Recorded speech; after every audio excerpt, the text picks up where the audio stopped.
En el siguiente video se mostrará la realización de la práctica número 3 que correspondió a la simulación de circuitos eléctricos y electrónicos por Karen Natalia Sierra Molina. En primera instancia tenemos la simulación del circuito simple, donde tenemos variables de tensión que son 3.06 voltios para el diodo, 2.30 voltios para la resistencia, tenemos corriente de 12.30 miliamperios que es para el total del circuito y tenemos una potencia de 0.065 watts para total del circuito. Dentro de la simulación tenemos 4.25 voltios para el diodo, 0.75 voltios para la resistencia, 19.4 miliamperios, que es lo que corresponde a la corriente, y en potencia tenemos 0.67 watts. Los valores son relativamente cercanos. Varían en el voltaje del funcionamiento del LED, que aumenta a medida que disminuye la longitud de onda de la luz emitida. Este es un factor importante a la hora de tomar variables de tensión y corriente. Por eso pueden llegar a variar. En segundo lugar, tenemos una simulación de circuito en serie, el cual en la parte práctica nos da 0.5 voltios para el diodo, 2.19 voltios para la resistencia de Oca y nuevamente para la otra resistencia de Oca nos da 0.15 voltios. Además de esto, su corriente es de 1.55 miliamperios con una potencia de 0.0072 watts. Dentro de la simulación tenemos 0.7 voltios para el diodo, 2.16 voltios y otra vez 2.16 voltios respectivos para cada resistencia de 1K. Además de eso tenemos 2.2 miliamperios para la corriente de todo el circuito. Además de esto tenemos una potencia de 0.110 watts para todo el circuito. Son cercanos y además de eso son afectados por algunos decimales, como lo hemos evidenciado en la tabla. Esto es generado por magnitudes o defectos de los componentes cuando llegamos a tomar las medidas con el multímetro en físico.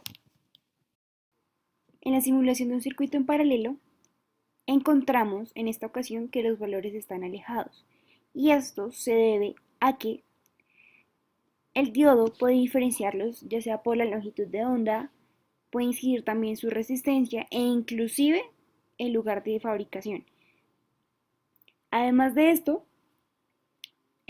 contemplamos que la premisa del circuito en paralelo se cumple, donde si dos elementos están conectados en paralelo tienen la misma diferencia de potencial, como lo podemos evidenciar en la tabla. Con lo anteriormente nombrado es claro evidenciar el por qué hay una gran diferencia en los valores que nos dieron tanto en lo práctico como en lo simulado. Por ejemplo, en el diodo tenemos 2.12 voltios y 0.8 voltios en el diodo, tanto para lo práctico y la simulación. Hay una clara diferencia. En cuanto a tensión tenemos 2.80 voltios para cada resistencia, lo que, como anteriormente nombré, hace que si dos elementos están conectados paralelamente, tienen la misma diferencia de potencial, lo que cumple en tanto práctico como en simulado. Y así podemos evidenciar la clara teoría y además de esto, ver por qué están las diferencias.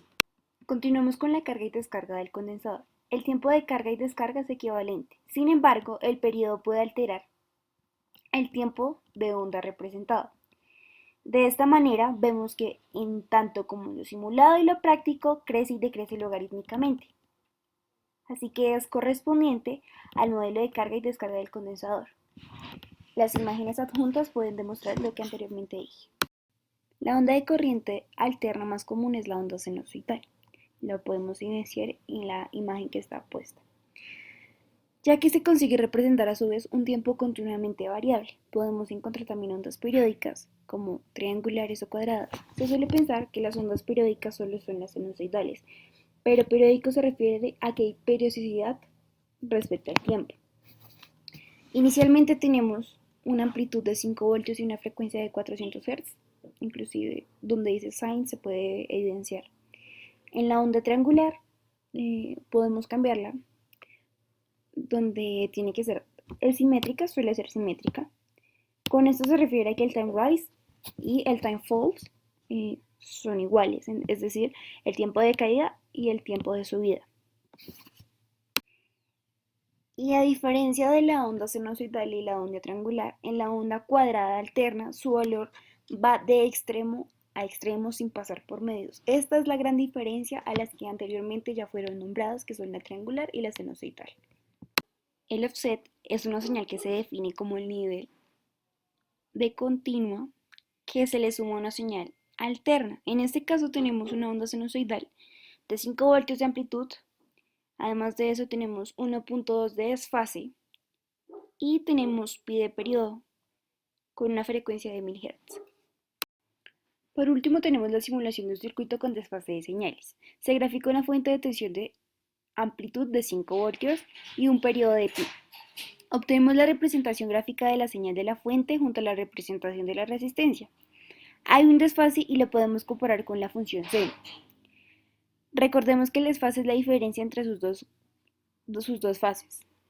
La gráfica de la resistencia, como podemos evidenciar, inicia en 2.5 voltios aproximadamente, y con ello podemos acercarnos a la función que vemos en la imagen, la cual es 4 seno por 2pi por 2 tiempo más 19pi sobre 90, que es igual al desfase.